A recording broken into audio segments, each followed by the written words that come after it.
Greetings, this is Phil West with a webcast for Tomorrow's World. Recently, ex-NFL player turned actor Terry Crews courageously posted a series of videos to his Facebook page describing his battles with addiction to pornography. In a CNN article titled "Terry Crews, Porn Addiction Messed Up My Life," dated February 24, 2016, Crews states, quote, "It affected everything. My wife was literally like, 'I don't know you anymore. I'm out of here. I had to change,'" end quote. Crews sums up well the dangers of pornography when he states, quote, "It changes the way you think about people. People become objects.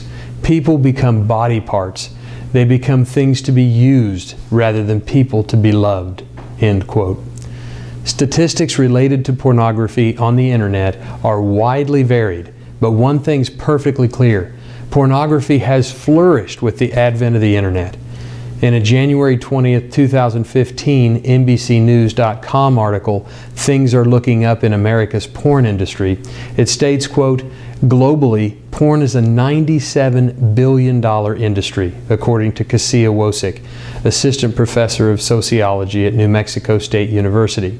At present, between 10 and 12 billion of that comes from the United States," end quote.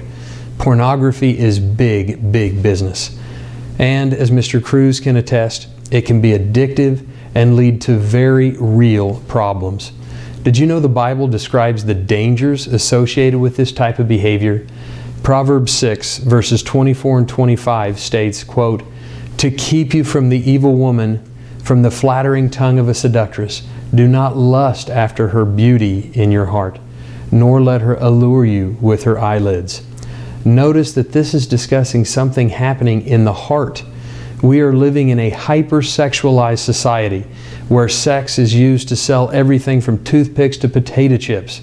Women and men are turned into sexual objects to stimulate sales. Today's society is not all that different than the one that existed in Sodom and Gomorrah. Jude 7 states, "As Sodom and Gomorrah and the cities around them in a similar manner to these, having given themselves over to sexual immorality and gone after strange flesh, are set forth as an example, suffering the vengeance of eternal fire." These cities were utterly destroyed by God for giving themselves over to sexual immorality. My friends, God makes clear that this event was documented in Scripture to provide an example of what He thinks about this type of behavior. 2 Peter 2 and verse 6 also refers to Sodom and Gomorrah being reduced to ashes, making them an example to those who afterward would live ungodly. Does Scripture only condemn illicit sex acts? Or again, is it referring to what is going on in the heart? In Jesus Christ's famous Sermon on the Mount, He states in Matthew 5, verses 27 and 28, "You have heard that it was said to those of old, 'You shall not commit adultery.'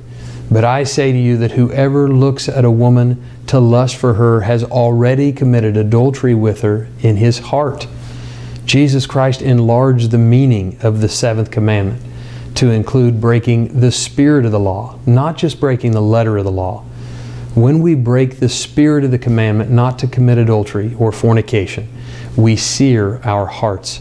Terry Crews' example sheds important light on the issue of pornography. Think about these three traits Paul said would be characteristic of the last days in 2 Timothy 3, verses 1 through 5.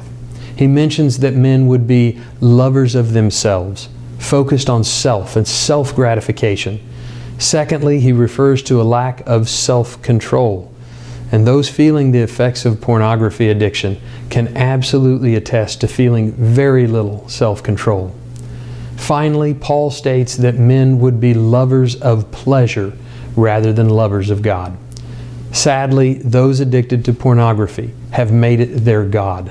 But Terry Crews and others have proven that this addiction can be overcome.